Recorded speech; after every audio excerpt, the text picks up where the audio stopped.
Hey, good morning, tribe. I wanted to just jump on here and do a quick little video to help take what we're talking about this week and into the next few weeks a little bit further. We just started the new series on Wednesday called Change, Transition, and the Unknown. And how do we navigate it is the big question. What is going on when we face change and transition, and how do we just work it out? So our goal in this next series is not to just talk about change and transition from the lens of, hey, the reality is we're all going to face it, but how do we actually do it? What are some helpful ways, some helpful tools to help get us through those times? Because the reality and the truth of it all is we're going to face it. We're gonna face change and transition in our life, and many of us, we're actually in the same boat together right now in this whole pandemic thing. And so we're all experiencing that change, that transition, and what comes with it. But we're also experiencing come to the end of the school year, and we're experiencing some life changes. And some of you are getting ready to graduate here in a few weeks and move into college, and it's all good. Some of you are actually coming up into different grades. You're 8th graders. Guess what? You're coming into high school, and it's going to be awesome. But we want to help give you some tools, whether it's a pandemic or it's a graduation or something else. We want to give you some tools to go a little bit further, but that you can access and utilize whenever change and transition comes your way. So I want to give you just a couple of those tools today, just to help, again, take you a little bit further. So let's jump in.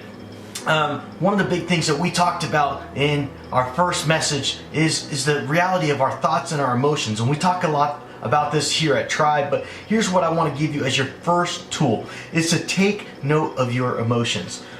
Maybe you have friends or mentors, or there's a leader or a pastor, or there's somebody in your life that you can lean into, that you can press in with, and you can talk out what you're feeling.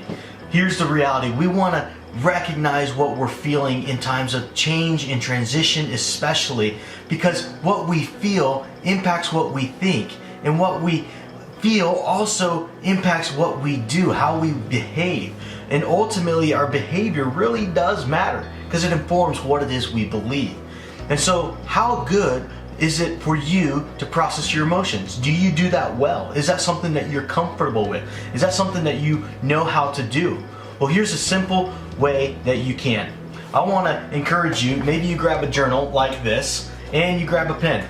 And what you can do is you can sit in an office like I am right now, or you can, my second favorite place is the local park by me. There's a giant lake that I go sit at, and sometimes I just take my journal and I jot how I'm feeling. Especially in high seasons of stress, or if I'm frustrated, or I can't figure out where I'm going or what I'm doing, or I don't have the answer, sometimes I will just take this journal, or I'll take my phone and I'll pull up my notes app, and I just jot down how I'm feeling and what I'm trying to process. And then I just simply close it.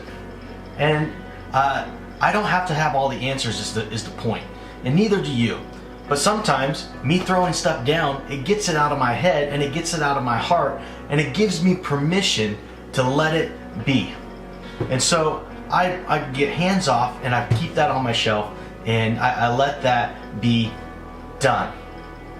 But then when it's time to process through it, I grab my local friend, I get on Zoom, I jump on the phone. I've got a couple great buddies who come alongside me consistently, and I just go, hey, it's time to process. And sometimes I'll access these notes, sometimes it's right there.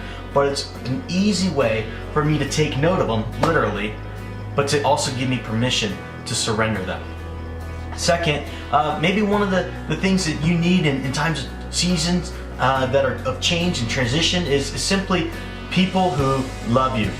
You need to spend some quality time with people who love you. So what would it look like this week, this weekend?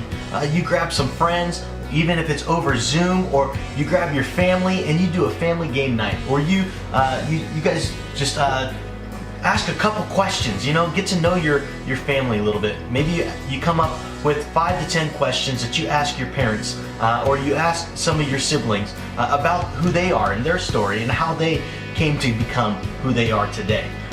You'd be surprised what you learn. My third one is, when it comes to change and transition, what we need more often than not is a sense of consistency. And so one of the things that I would recommend is two things, is a routine and then self-care. And so when it comes to routine, especially in a season like this, what does it look like for you? Are you waking up every morning at 9 and kind of doing breakfast and rolling into the day and getting your schoolwork done, and maybe you have a break time for games and activities, and you have space for people? What does that look like? Or is it, I wake up at 8 on this day, I wake up at 11 that day, I stay up till 3 a.m. and like it's all over the place, I barely eat, I barely do anything, but it's all good. What would it look like for you to identify a routine, even if it's you have 5 core things that you're looking forward to each day?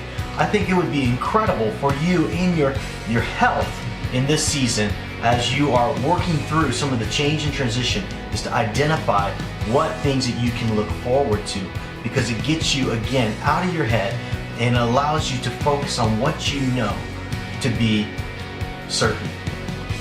When it comes to self-care, self-care looks like a number of different ways. It looks like what you eat, it looks like what you drink, it looks like how you sleep, and it also looks like how you deal with some of your, again, emotions. These are a big, big deal. Sometimes we take for granted in these seasons. But how do you work it all out is the question.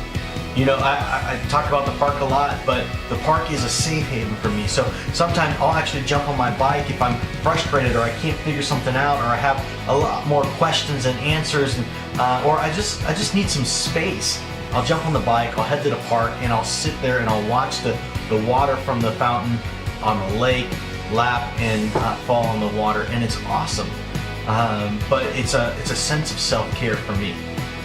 What are those for you? Maybe you take some time today and you identify a couple of your go-to self-care things. I think you would find that when you recognize these things, when you take note of your emotions, when you spend time with people, when you identify a routine, and when you take care of yourself, what you find is that God actually speaks louder, because your heart and your mind are synchronized, but they're free from all the distractions that would otherwise prevent you from hearing. So friends, I hope that you have a fantastic week. I hope you take this further this week and jump in as we deal with change and transition together. Know that you're not alone. We love you, we care for you, and we're here for you, whatever you need. Give us a shout. We'd love to hear from you. Take care.